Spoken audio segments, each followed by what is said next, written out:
Hi there, I'm Rex King, and welcome back to Monday Night Movie. It's the first Monday Night Movie of a new year, and what better way to celebrate than to look at a Mamoru Hosoda film. For those of you who don't know, Mamoru Hosoda is the brilliant director behind such wonderful movies like Summer Wars, Wolf Children, and Boy and the Beast. Today, I'm taking a look at his most recent film, Belle. Now, full disclosure, I am going to be talking about the dub in this one as opposed to the subbed, due to the fact that I struggle to keep up with subtitles in films like this. And when I'm doing a review, I want to make sure I'm not missing anything important to the review. Without further ado, let's dive straight into the story of Belle.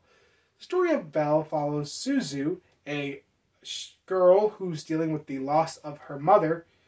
In doing so, she has become a shy, timid girl who doesn't really know how to interact in large social settings. She also has lost her ability to sing, as singing is one of the few things that connected her with her mother. Until one day she gets the gets a link to join a virtual world called You, in which You allows users to scan their biometric signature and create avatars to interact with this new virtual world. She does this and is shocked to find out that her avatar is a beautiful girl with long, flowing pink hair. She gives this avatar the name of Belle and dives right into You. Upon entering You, she feels immediately unburdened by all her traumatic experiences going on in the real world, and she's also able to sing again. Upon people hearing her singing, however, she becomes an overnight sensation. She ends up deciding to keep her identity a secret and only tells her best friend about it and decides to continue to put on concerts. However, one concert is interrupted by the arrival of the Beast. He's called the Dragon in the subbed, but I'm just going to refer to him as the Beast, as they refer to him a lot of like that in this film. And he is being chased by these guys called the Justices. They aren't really the law enforcement, but they fancy themselves as such. They're chasing him for reasons. Yeah, I don't actually know why. They don't really fully explain it, to be honest. The Justices are led by Justin, who has this emerald on his arm that allows him to reveal what a user actually looks like when they're hit by it. He tries to use this on the Beast, because revealing who he is does something. I don't get it. But the Beast is able to escape before he's hit by the light. This results in Suzu and her best friend trying to figure out who he is and where he is. Once they do find him, however, they find out a few things about him that they weren't expecting to find out. Now, I'm not going to go into too much more detail because I do want people who like Mamoru Hosoda's films or are interested in seeing this film to pick this one up, because I do think this film is great. More down the line about that, but let's just focus on the story. Now, the story is clearly a Beauty and the Beast story, done with some interesting different dynamics. For one, both our Beast and our titular Beauty are transformed by the world of You. Since You scans your biometric signature, it changes how you appear to other people. This means both our main characters have to come to terms with who they are inside and with who they are on the outside. For our titular character, this means coming to terms with the fact that Belle is her, that she is this beautiful songstress, that she is who this person is on the inside, and she needs to accept that in order to overcome her own traumatic experiences. For the Beast, this means learning to trust people and letting them in so they can help him.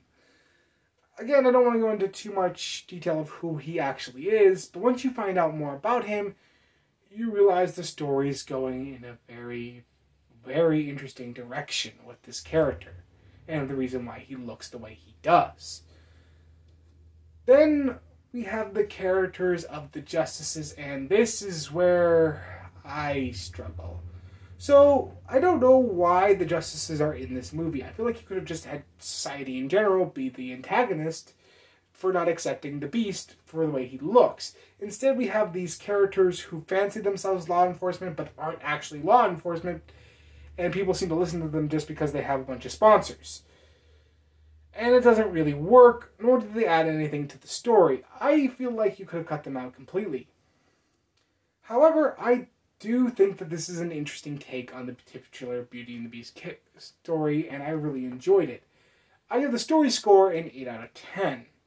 The characters are different story. Our two big characters, Zuzu-Belle and the Beast, are both written beautifully. They both have arcs, and that's different for a Beauty and the Beast story. Usually only one of the two has an arc in which they change. But everyone else is one-note caricatures of one-note traits. They don't really have anything to add to the story. They're just kind of there for the most part, and none of them are interesting.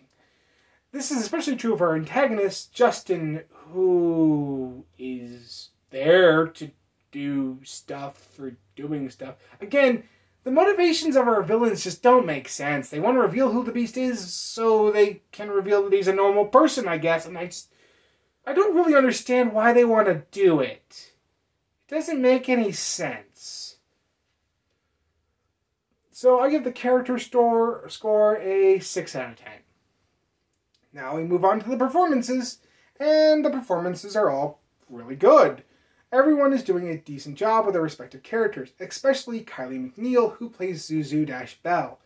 She has a difficult job in playing basically two characters who are the same person, but because they have different, confidence, they act and talk differently. Also, she has to sing for Belle, and she does a brilliant job in doing so. She sells this character, and I think that's one of the big things that works for this film. I give characters an 8 out of 10. I would normally go with a higher score, but everyone does a good job, just not, blowing me out of the water. Then we have the visual style, and that's easily one of the best things about this movie. Now, Hosoda called on an actual architect to help him design the world of You, and that's part of what works about it. It actually looks like a real world. And it really contrasts with the real world nicely, especially considering they use CGI for the virtual world of You and traditional hand-drawn animation for the real world. This adds depth to both the worlds and makes us believe that these are two different worlds that do live side by side. So I give the visual style a 10 out of 10. It's quite easily the best thing about this movie. Then you have the music. Now, Mamoru Hosoda called on not one, not two, but 3 different composers to help compose the soundtrack for this film. And that is another thing that works really well. It creates an eclectic soundtrack that makes it feel that every track is a little different. Now, the songs are all really good in this film. I struggle to find a particular one that I love over the others. If you have seen this film, I recommend checking out the soundtrack in full because it is wonderfully well done. I give the soundtrack score a 10 out of 10. So the final verdict? Well, all these scores add up to an average of 8 out of 10. This isn't Hosoda's best work by any definition, but it's definitely up there with some of the best anime films I've seen, and I really do enjoy this one. If you haven't seen Belle and you like anime movies, or you're looking for a good movie that does an interesting take on Beauty and the Beast, but done a little differently, then I recommend this movie. It's a good time. Well, next week, we take a look at Sisters.